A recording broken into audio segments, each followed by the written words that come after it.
Ahoj, ahoj, ahoj, zdraví vás Watergame a já jako Watergame na vás samozřejmě vítám a u mého prvního tutoriálu, který bude jak udělat první základní, nebo základní věci na Minecraft.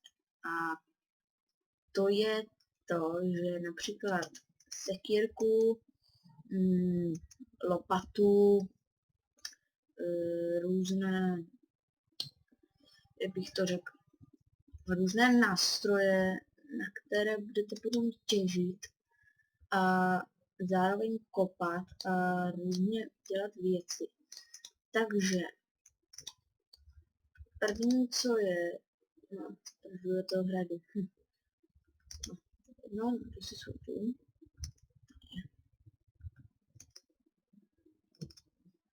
Tak, musím ho domů. Tak. A ukážeme si, jak udělat různý materiál, jak udělat různé věci na různé způsoby. Tak třeba, no, udělat první, co je, tak si uděláte z dřeva, dáte normální dřevo, co vytěžíte, dáte si semka, nebo prostě do nějakého prázdného okýnka si dáte a vám z toho vypadnou tady ty dobový trkna. To snad zvládnete. Další, co je, tak je pracovní stůl a ten se dělá takhle. Ale já si ho brát nebudu, protože já už ho mám. Další. Pak otevřete ten pracovní stůl, samozřejmě ho postavíte a uděláte si tyčky a to je sloučením dvou prken nad sebe.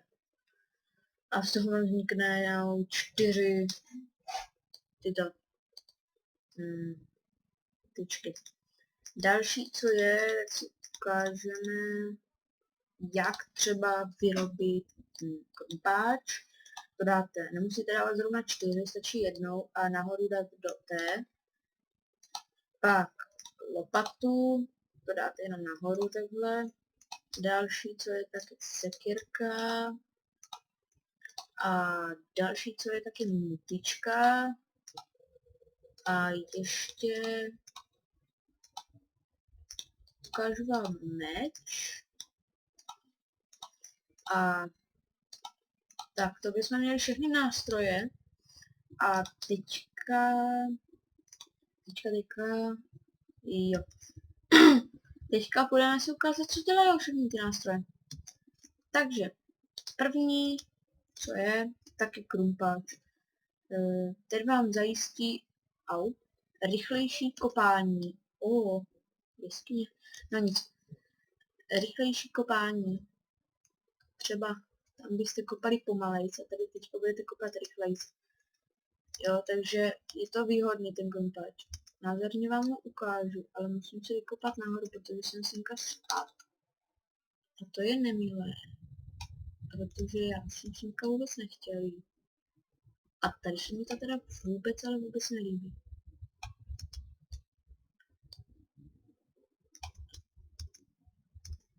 Takže jsem nahoře a půjdu asi znova dolů. Mě to blbý. No. A natěžíme si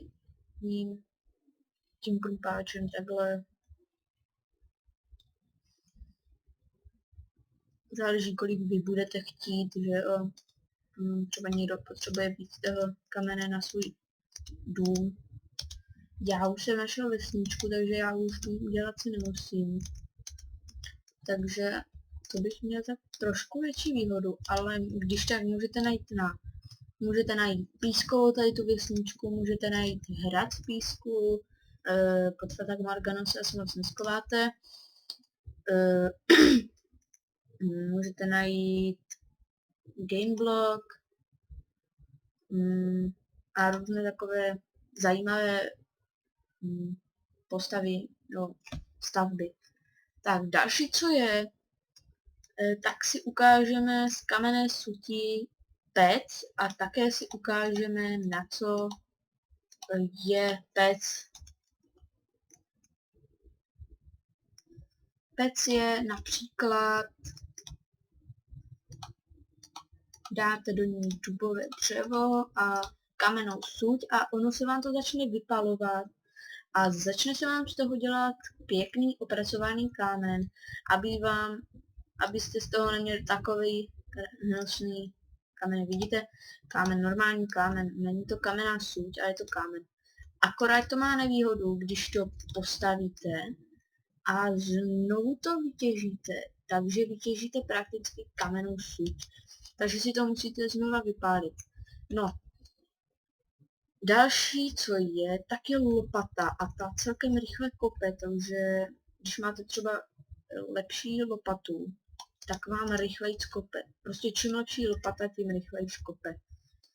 Další, co je, tak je sekírka a ta kope místo vaší ruky, nebo jak bych to řekl, kope prostě rychleji než vaše ruka. Tak, jo, vidíte, kope to rychleji než normální vaše ruka. Ta kope trošku pomaleji, ale další máme motičku a ta se vám také hodí dost. Když chcete něco sázet, třeba vezmete motičku a nevíte, jak to máte okopat, tak máte pravý tlačítko na myši a na to čuknete a vám se to okope. Poté tam dáte semínko a máte to zasázené, poté chvíli budete muset čekat. Další, co je, tak je meč a ten slouží na zabíjení z různých zvířat, lidí.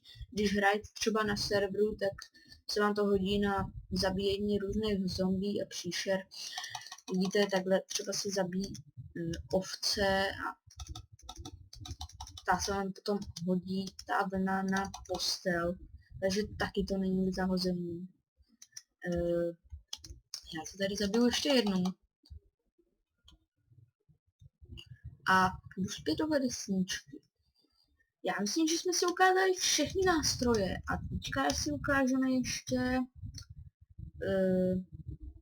co byste si mohli tak udělat, když třeba hrajete na serveru a jste tam nováček a potřebujete různé věci. Takže v prvé řadě, co je, tak si musíte udělat to dřevo. Chápete? Tady tohleto dřevo si vezmete a dáte ho tady takhle do inventáře. A vám z toho vznikne potom různé věci a mixování různých věcí vznikne samozřejmě další a novější. Až se úplně spolu dopracujeme k těm nejlepším věcem, co tady v Minecraftu vůbec jsou, což budou ke koncu třeba diamantové